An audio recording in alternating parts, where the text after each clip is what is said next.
Amara thought it was just another ordinary flight, a chance to rest her eyes and escape the noise of the world below.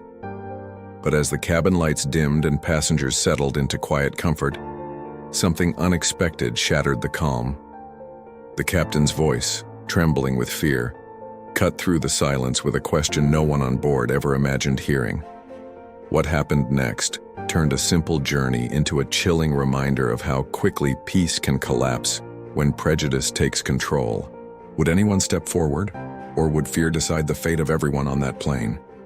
For Amara, flying was supposed to be freedom, a chance to sit back, close her eyes, and forget about the weight of being judged for the color of her skin. She was a hardworking woman, balancing a career and family, someone who rarely allowed herself a moment of rest. On that day, she finally did, boarding a plane like countless travelers before her, believing she was safe in the quiet hum of the cabin. The other passengers glanced her way, some curious, some dismissive, but she ignored it. She leaned back, unaware that the very place meant to carry her forward would soon test her in ways she had never imagined. The flight had been smooth for the first hour. The hum of the engines, the occasional clink of glasses, the quiet shuffle of passengers moving down the aisle. Amara felt almost invisible, tucked into her seat, drifting in and out of light sleep.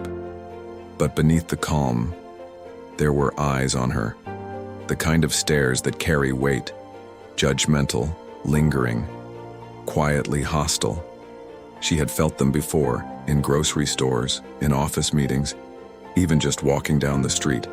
And now, in this cabin thousands of feet in the air, they returned, uninvited and suffocating. A murmur started among a few rows back. A flight attendant walked briskly toward the cockpit, whispering something too low to catch. Moments later, the intercom crackled to life. The captain's voice was strained, edged with something the passengers instantly recognized: fear. "Ladies and gentlemen, if there is any trained fighter pilot on board, please make yourself known." The words hit like a thunderclap. Confusion spread. People straightened in their seats, glancing at one another, searching for an explanation. Amara sat up, her heart pounding. Why would the captain ask that? What danger could possibly require a fighter pilot here in the middle of a commercial flight? And then came the shift. A man across the aisle muttered loudly, just enough for others to hear, "I bet it has something to do with her." Heads turned. His eyes were locked on Amara, accusing, cold. She froze. Another passenger chimed in, adding fuel to the spark. "Yeah, I saw her get on looking nervous. Maybe she's hiding something." It spread like wildfire. Whispers, pointed fingers, suspicious glances. In seconds, the tension in the cabin twisted, no longer about the captain's announcement but about her presence. The stranger who had done nothing more than board a plane like everyone else was suddenly painted as a threat. Her chest tightened. She wanted to speak up, to defend herself, but her throat felt locked. She had lived through moments of bias before, the offhand comments, the subtle exclusions, but this was different. This was collective suspicion, a crowd turning, the air thick with paranoia. The flight attendants tried to calm the passengers, insisting there was no danger, but the damage had been done. Fear has a way of finding a target, and prejudice always provides one. She shifted uncomfortably in her seat as more eyes burned into her, strangers convincing themselves that her silence was guilt. The intercom buzzed again. "Please remain calm. Everything is under control," the captain urged, but his voice wavered, betraying the truth. Things were far from under control, and in that moment as the plane soared through the clouds, one terrifying thought pressed into her mind. If something truly was wrong, if panic broke loose, would anyone see her humanity?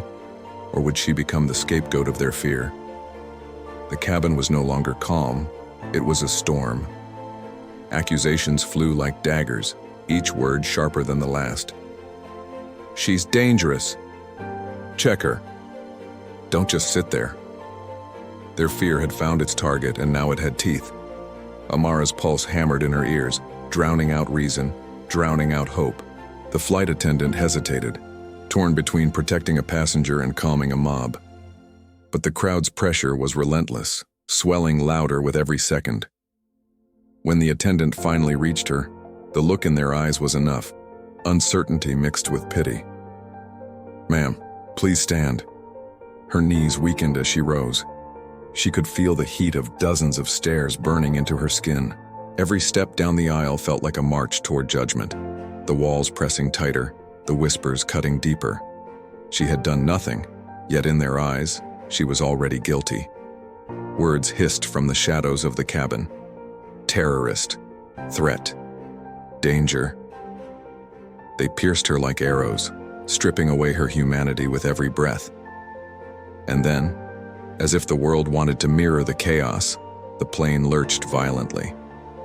Gasps erupted, hands clutched armrests, children cried out. But instead of uniting in shared fear, the passengers turned their terror into fury, directed at her. The turbulence became her fault, her presence the curse. Her chest tightened. She wanted to scream, to demand they see her for who she truly was, a woman, a mother, a human being. But the words lodged in her throat, smothered by centuries of voices that had been silenced before her. The captain's voice crackled again, barely audible over the chaos. "Please remain calm." But calm was already gone, and in that suffocating moment, as every eye drilled into her, one thought chilled her more than the shaking plane. If this flight goes down, will history remember the truth, or just the lie they've already written on my skin? When the plane finally landed, the accusations didn't follow Amara into handcuffs, but they followed her into memory. No one apologized. No one admitted they were wrong. Passengers hurried off, relieved to be safe, leaving her behind with a weight they would never carry. For them, it was just a flight. For her, it was a reminder that no seat, no journey, no quiet rest could protect her from the shadow of prejudice. That night, she replayed every moment. The stares that turned into suspicion, the whispers that became accusations, the way fear found its outlet in her skin, her silence, her very existence. She had boarded that plane as just another traveler, but she left as a symbol of something larger, a truth too many try to deny. This was never just about one woman on one plane. It is about every black traveler who has been side-eyed at security, every person of color who has been singled out when something went wrong, every human being reduced to a stereotype instead of being seen as who they are. Racism doesn't always wear a uniform or shout from a megaphone. Sometimes it hides in whispers, in sideways glances, in the moments when fear demands a scapegoat and prejudice supplies the answer. And until those moments are confronted, they will keep repeating. In airports, in classrooms, in neighborhoods, everywhere. Amara survived that flight.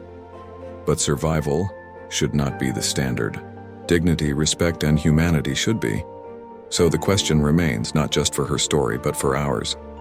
How many more lives must be stained by suspicion before we finally choose to see each other clearly?